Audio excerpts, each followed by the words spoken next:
အားလုံးပဲမင်္ဂလာပါဒီနေ့မှာတော့ကျွန်တော်မိတ်ဆွေတို့ကျွန်တော်လုပ်ပြချင်တာလေးကဘာလဲဆိုလို့ရှိရင်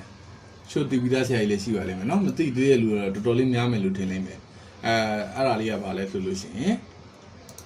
Photoshop မှာငါပြောသေးတဲ့ coffee တွေပေါင်မုတ်တွေပါတယ်ဆိုတာသင်သိပြီးသွားပြီလားမသိသေးဘူးဆိုရင်တော့ကျွန်တော်ရဲ့ဗီဒီယိုလေးကိုအဆုံးထိလိုက်ပြီးတော့လေ့လာကြည့်လိုက်ပါဗျာနော် Okay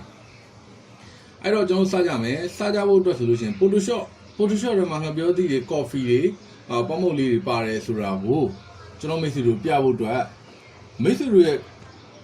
ကွန်ပျူတာထဲမှာထည့်ထားတဲ့ Photoshop version က CC version တော့ဖြစ်ဖို့လိုအပ်တယ်ဗျာနော်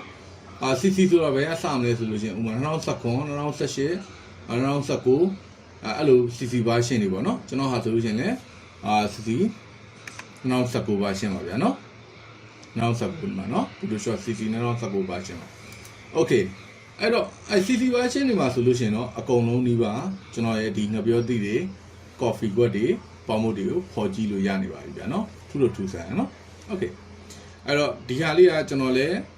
line ပေါ်ကနေပြီးတော့ internet ပေါ်ကနေပြီးတော့ share တွေ့ထားတာပါအသုံးတော့ဝင်မဟုတ်စိတ်ပန်းဖြေဖို့အတွက်တခုအနေနဲ့ပဲအဆင်ပြေပါလိမ့်မယ်ဗျာနော် Okay အဲ့တော့စလိုက်အောင်အဲ့တော့ပထမဆုံးအနေနဲ့ကျွန်တော်တို့က Photoshop ရဲ့ဒီပထမဆုံးကျွန်တော်ငပြောသီးလေးကိုဘယ်နားရှိလဲဆိုတော့ကျွန်တော်ပြောပြဒီငပြောသီးလေးเนาะအဲ့တော့ငပြောသီးလေးကဘယ်နေရာမှာလဲဆိုရင်ဒီမှာ edit toolbar ဆိုတဲ့ကောင်လေးရှိတယ်အဲ့ကောင်လေးကိုတစ်ချက်နှိပ်လိုက်ပါedit toolbar ဆိုတဲ့ကောင်လေးကိုကျွန်တော်တစ်ချက်နှိပ်လိုက်တဲ့အခါကျလို့ရှိရင်နောက်အောင်เนาะ Okay edit toolbar ကိုတစ်ချက်နှိပ်လိုက်တဲ့အခါကျလို့ရှိရင်ဒီပေါက်လေးနဲ့ပေါ်လာပါလိမ့်မယ်ဒီပေါက်လေးပေါ်လာတဲ့အခါကျတော့ရှင် keyboard ကနေရဲ့မိတ်ဆွေက8ကိုနှိပ်ထားပါပြီးသွားလို့ရှင် keyboard က8ကိုနှိပ်ထားပြီးတော့ဒီက done ဆိုတာလေးကိုနှိပ်လိုက်ပြီးဆိုတာနဲ့မိတ်ဆွေရဲ့ဒီ edit toolbar ဆိုတဲ့နေရာလေးကငပြောသီးပုံစံလေးနဲ့မြင်ရပါလိမ့်မယ်ခင်ဗျာနော်မြင်ရလားမသိဘူးမိတ်ဆွေတို့လည်းလိုက်လို့ကြည့်ပြနော်ငပြောသီးပုံစံလေးနဲ့မြင်ရပါလိမ့်မယ်နော် Okay အဲ့ဆိုရင်တော့ကျွန်တော်ငပြောသီးလေးတော့အဆင်ပြေနဲ့မြင်ရပါပြီနော်ဒါဆိုရှင်ကျွန်တော်ပထမတော့အရင်တော့ဖွင့်ထားပြီးသားမိတ်ဆွေတို့ကျွန်တော်အခု video recording ရိုက်ပြမှာဖြစ်တဲ့ကြောင့်မို့ကျွန်တော်ရဲ့ဒီငပြောသီးကိုဖျောက်ပြီးတော့အခုမှပြန်ဖွင့်ပြရဗျာနော် Okay ငပြောသီးလေးထားတော့ဘာညာမဟုတ်ဘူးเนาะ Okay နောက်တစ်ခုဖြစ်တဲ့ copy ကွက်လေးတွေပေါင်မုတ်ချက်လေးတွေကိုကျွန်တော်ဖွင့်ပြအောင်မယ်เนาะအဲ့တော့ Photoshop ထဲမှာ copy ကွက်တွေပေါင်မုတ်တွေပါတယ်ဆိုတော့မိတ်ဆွေရှုံဝင်ရလားမယုံဘူးဆိုကျွန်တော်နဲ့တူလိုက်ကြည့်အောင်เนาะအဲ့တော့ကျွန်တော်သွားမယ်လမ်းကြောင်းလေးကဘာလဲဆိုလို့ရှိရင်ဒီမှာ Photoshop ရဲ့ menu bar တွေက edit ထဲမှာ preference တွေကမှ general ဝက်နှိပ်လိုက် noဒီပေါက်လေးပေါ်လာလိမ့်မယ် keyboard တွေက shortcut key အနေနဲ့ဆိုလို့ရှိရင် control နဲ့ K နဲ့ကိုတွဲနှိပ်လိုက်ပြန်เนาะဒီပေါက်လေးပေါ်လာလိမ့်မယ်အဲ့ဒီကမှာ interface ဆိုတဲ့ဒီကောင်လေးเนาะဒုတိယမြောက်စာကြောင်းလေးအဲ့ကောင်လေးထဲမှာဒီနေရာမှာဒီနေရာလေးခုမှာကျွန်တော်တို့က copy ကွက်လေးတွေcopy ကွက်လေးတွေပေါင်မုတ်ချက်လေးကျွန်တော်လုပ်ပြပါဗျာเนาะအဲ့တော့ keyboard ကနေပြီးတော့မိတ်ဆွေအနေနဲ့ဗာနှိပ်ထားရမယ်ဆို shift ရဲ့ order ရဲ့ကိုဒီပိုင်းနဲ့နှိပ်တာပါနှိပ်ထားပြီးတော့ရေးဆိုလို့ရှိရင်ကျွန်တော်နောက်ထပ် interface တစ်ခုကိုပြောင်းကြည့်လိုက်အောင်ဒီမှာပေါင်မုတ်ချက်လေးပေါ်လာပြီဗျာနော်